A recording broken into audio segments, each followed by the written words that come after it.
ఈ వీడియోలో మనం వృత్తానికి రెండు స్పర్శరేఖలు గీసినప్పుడు ఏర్పడే కోణాల మధ్య ఉన్న సంబంధం గురించి తెలుసుకుంటాము.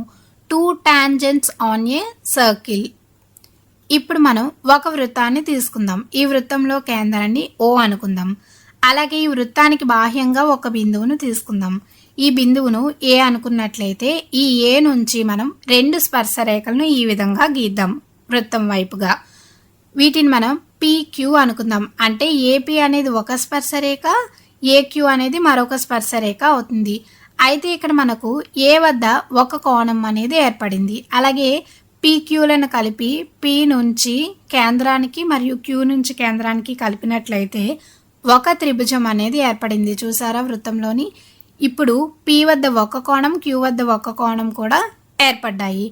అయితే ఇప్పుడు A వద్ద ఏర్పడిన కోణం అనేది ఏమవుతుంది? QAP అవుతుంది. మరి P వద్ద ఏర్పడిన కోణం ఏమవుతుంది? QPO అవుతుంది. అలాగే Q వద్ద ఏర్పడిన కోణం అనేది OQP అవుతుంది. ఇప్పుడు QAP అనే కోణము బాహ్య కోణం అని చెప్పచ్చు. ఎందుకు? ఇది వృత్తానికి బయట ఏర్పడిన కోణం కాబట్టి. అలాగే P వద్ద ఏర్పడిన కోణము మరియు Q వద్ద ఏర్పడిన కోణము ఇవి రెండు కూడా అంతర కోణాలు అవుతాయి. అంటే వృత్తం లోపల ఏర్పడిన కోణాలు. అయితే ఇప్పుడు ప్రశ్న ఏమిటి అంటే ఈ మూడు కోణాల మధ్య ఏమైనా సంబంధం ఉంటుందా అనేది ఇప్పుడు మనం కనుక్కుందాం. ఈ సంబంధాన్ని కనుక్కోవడానికి ఉదాహరణగా మనము A వద్ద ఉన్న కోణాన్ని 40 డిగ్రీలుగా తీసుకుందాం. అప్పుడు P వద్ద ఉన్న కోణం, Q వద్ద ఉన్న కోణం ఏమవుతాయో ఇప్పుడు మనం తెలుసుకుందాం. అయితే ఇప్పుడు వృత్తం లోపల ఉన్న త్రిభుజంలోని చూడండి OP మరియు OQలను ఒకసారి గమనించండి. ఇవి ఏమవుతాయి? ఒకే వృత్త వ్యాసార్థాలు అవుతాయి. మరి ఒకే వృత్త వ్యాసార్థాలు ఏ విధంగా ఉంటాయి? సమాన పొడవును కలిగి ఉంటాయి. కాబట్టి PO is equals to QO అని మనం రాసుకోవచ్చు. మరి ఈ OPQ త్రిభుజంలోని రెండు భుజాలు సమానమయ్యాయి. కాబట్టి ఇది ఏ త్రిభుజం అవుతుంది? సమద్విబాహు త్రిభుజము అవుతుంది అని మనం చెప్పచ్చు. మరి దీంట్లో రెండు భుజాలు సమానం కాబట్టి వాటికి ఎదురుగా ఉన్న కోణాలు ఏమవుతాయి?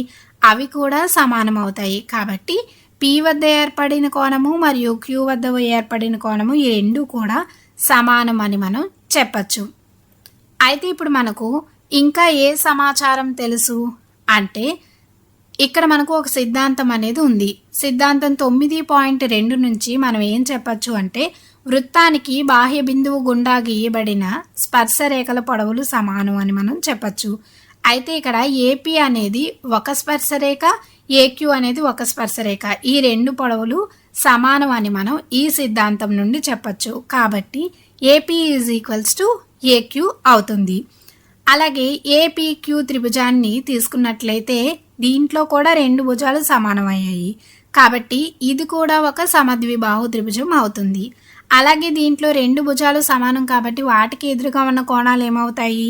అవి కూడా సమానం అవుతాయి.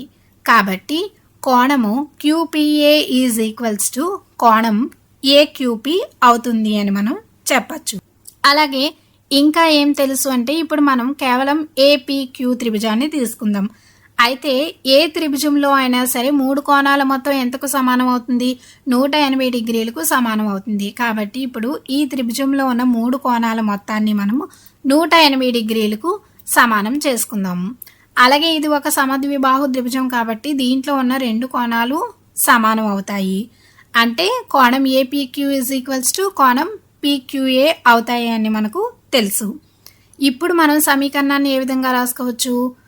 2 కోణం APQ ప్లస్ కోణం QAP ఈజ్ ఈక్వల్స్ టు 180 డిగ్రీలుగా దీన్ని మనం రాసుకోవచ్చు. అప్పుడు కోణము APQ ఏమవుతుంది? 180 మైనస్ QAP అంటే ఎంత? 40 డిగ్రీలు అనుకున్నాం కాబట్టి 40/2 అనేది వస్తుంది. అంటే ఎంత వస్తుంది మనకు? 180లోంచి 40ని తీసివేస్తే 140/2 అంటే 70 డిగ్రీలు అనేది వస్తుంది. అంటే P వద్ద ఉన్న కోణం అనేది 70 డిగ్రీలు వచ్చింది. Q వద్ద కూడా అంతే కోణం ఉంటుంది కాబట్టి ఇది కూడా 70 డిగ్రీలు అవుతుంది. ఇంకా ఏం తెలుసు అంటే సిద్ధాంతం 9.1 నుంచి ఏం చెప్పచ్చు అంటే ఒక వృత్తంపై గల ఏదైనా బిందువు గుండా గీయబడిన స్పర్శరేఖ ఆ స్పర్శ బిందువు వద్ద వ్యాసార్థానికి లంబంగా ఉంటుంది అని మనం చెప్పచ్చు. అంటే ఈ పటంలో చూడండి, ఏపీ అనేది ఏమవుతుంది, ఒక స్పర్శరేఖ అవుతుంది. అలాగే ఓపీ అనేది ఏమవుతుంది, వ్యాసార్థము అవుతుంది. ఈ రెండు కూడా ఏ విధంగా ఉంటాయి, లంబంగా ఉంటాయి. అంటే పి వద్ద ఇక్కడ కోణం అనేది సరిగ్గా 90 డిగ్రీలు ఉంటుంది అని మనం చెప్పచ్చు. అలాగే ఏక్యూ అనేది ఒక స్పర్శరేఖ అవుతుంది, ఓక్యూ అనేది వ్యాసార్థం అవుతుంది. ఈ రెండు కూడా లంబంగా ఉంటాయి కాబట్టి క్యూ వద్ద మనకు 90 డిగ్రీల కోణం అనేది ఏర్పడుతుంది. ఇప్పుడు మనకు ఏ సమాచారం తెలుసు, ఏ వద్ద ఉన్న కోణాన్ని 40 డిగ్రీలుగా ముందుగా మనమే అనుకున్నాము. అలాగే కోణము ఓపీఏ అనేది 90 డిగ్రీలు అని తెలుసు. అలాగే ఏపీక్యూ అనేది 70 డిగ్రీలుగా మనం కనుక్కున్నాం. కానీ మనకు కావాల్సింది ఏంటి, వృత్తం లోపల ఉన్న త్రిభుజంలోని పి వద్ద కోణము కావాలి. అంటే కోణము ఓపీఏలోంచి కోణము ఏపీక్యూని తీసివేస్తే మనకు వృత్తం లోపల ఉన్న త్రిభుజంలోని పి వద్ద ఉన్న కోణం అనేది వస్తుంది. మరి దీన్ని ఏ విధంగా కనుక్కోవచ్చు, 90లోంచి 70ని తీసివేస్తే మనకి కోణం వస్తుంది. మొత్తం ఎంత వచ్చింది, 20 డిగ్రీలు అనేది వచ్చింది. అంటే ఇక్కడ పి వద్ద ఉన్న కోణం మనకు 20 డిగ్రీలు వచ్చింది. క్యూ వద్ద ఉన్న కోణం కూడా సమానం కాబట్టి ఈ రెండు 20 డిగ్రీలు వచ్చాయి. అయితే మనము ఏం కనుక్కోవాలి అనుకున్నాము, కోణం ఏ వద్ద మరియు పీక్యూల వద్ద ఉన్న కోణాలకు మధ్య ఏమైనా సంబంధం ఉందా అనేది కదా కనుక్కోవాలి అనుకున్నాము. ఏ వద్ద ఉన్న కోణం ఎంత, 40 డిగ్రీలు. ఈ 40 డిగ్రీలను ఏమని రాసుకోవచ్చు, 2 × 20 డిగ్రీలుగా రాసుకోవచ్చా, రాసుకోవచ్చు. దీన్ని బట్టి మనం ఏం గమనించవచ్చు, ఏ వద్ద ఉన్న కోణం అనేది పీక్యూల వద్ద ఉన్న కోణాలకు ఏ విధంగా ఉంది, రెట్టింపుగా ఉంది అని మనం గమనించవచ్చు. అయితే ఇది కేవలం ఈ ఉదాహరణకే ఈ విధంగా వచ్చిందా లేదా అన్ని వేళలా సత్యం అవుతుందా అనేది ఎలా తెలుస్తుంది అంటే, ఇప్పుడు మనం మరో ఉదాహరణ చూద్దాం. ఉదాహరణగా ఇప్పుడు ఏ వద్ద ఉన్న కోణాన్ని 60 డిగ్రీలుగా తీసుకుందాం. అప్పుడు ఏమవుతాయి అంటే, త్రిభుజము ఏపీక్యూలోని 3 కోణాల మొత్తం ఎంతకు సమానం అవుతుంది, 180 డిగ్రీలకు సమానం అవుతుంది అని తెలుసు. అయితే ఈ త్రిభుజంలోని ఒక్క కోణం తెలుసు కదా, 60 డిగ్రీలు. అప్పుడు మిగిలిన 2 కోణాల మొత్తం ఎంత వచ్చింది, 120 డిగ్రీలు వచ్చింది. అయితే ఇది ఒక సమద్విబాహు త్రిభుజం కాబట్టి 2 కోణాలు సమానం అవుతాయి. కాబట్టి ఒక్కొక్క కోణం ఏమవుతుంది, 60 డిగ్రీలు అవుతుంది. అంటే ఇక్కడ ఉన్న కోణం అనేది 60 డిగ్రీలు వచ్చింది. అలాగే ఇంకా ఏం తెలుసు మనకు, స్పర్శరేఖ అనేది వ్యాసార్థానికి లంబంగా ఉంటుంది కాబట్టి ఏపీఓలో పి వద్ద కోణం 90 డిగ్రీలు అని మనకు తెలుసు. కానీ ఇప్పుడు మనం ఏం కనుక్కోవాలి, వృత్తం లోపల ఉన్న త్రిభుజంలోని పి వద్ద కోణం కనుక్కోవాలి. అంటే ఇది, దీన్ని మనం ఏ విధంగా కనుక్కోవచ్చు, ఈ 90 డిగ్రీల్లోంచి మనం కనుక్కున్న 60 డిగ్రీలను తీసివేస్తే ఎంత వస్తుంది, 30 డిగ్రీలు అనేది వస్తుంది. కాబట్టి ఇక్కడ కూడా మనం ఏం గమనించవచ్చు, ఏ వద్ద ఉన్న కోణం 60 డిగ్రీలు అనేది పీక్యూల వద్ద ఉన్న కోణాలు అంటే 30 డిగ్రీలకు రెట్టింపుగా ఉంది అని మనం గమనించవచ్చు. కాబట్టి ఈ మొత్తాన్ని మనం ఒక ప్రవచనంగా రాసుకోవచ్చు. ఓ కేంద్రంగా గల వృత్తానికి బాహ్య బిందువు ఏ నుండి గీయబడిన స్పర్శరేఖలు ఏపీ మరియు ఏక్యూ అయిన కోణం పిఏక్యూ ఈజ్ ఈక్వల్స్ టు 2 × కోణము ఓపీక్యూ ఈజ్ ఈక్వల్స్ టు 2 × కోణం ఓక్యూపీ అగును అని. అయితే దీన్ని మనం ఏ విధంగా నిరూపించవచ్చు అంటే, ఇప్పుడు ఏ వద్ద ఉన్న కోణాన్ని తీటా అనుకుందాము. అలాగే సిద్ధాంతం 9.2 నుంచి వృత్తానికి బాహ్య బిందువు గుండా గీయబడిన స్పర్శరేఖల పొడవులు సమానం కాబట్టి AP is equals to AQ అవుతుంది అని మనం చెప్పచ్చు. అయితే ఇప్పుడు త్రిభుజము ఏపీక్యూ అనేది ఒక సమద్విబాహు త్రిభుజము అవుతుంది. ఎందుకు, దీంట్లోని 2 భుజాలు సమానం కాబట్టి. అలాగే దీంట్లో 2 భుజాలు సమానం కాబట్టి వాటికి ఎదురుగా ఉన్న కోణాలు కూడా సమానం అవుతాయి. అంటే పి వద్ద ఉన్న కోణం, క్యూ వద్ద ఉన్న కోణం సమానం అవుతాయి. అలాగే త్రిభుజంలోని 3 కోణాల మొత్తము 180 డిగ్రీలకు సమానం కాబట్టి ఈ త్రిభుజంలోని 3 కోణాల మొత్తం మనం 180 డిగ్రీలకు సమానం చేసుకుందాం. దీంట్లోని మరి 2 కోణాలు సమానం కదా, పి వద్ద ఉన్న కోణం, క్యూ వద్ద ఉన్న కోణము.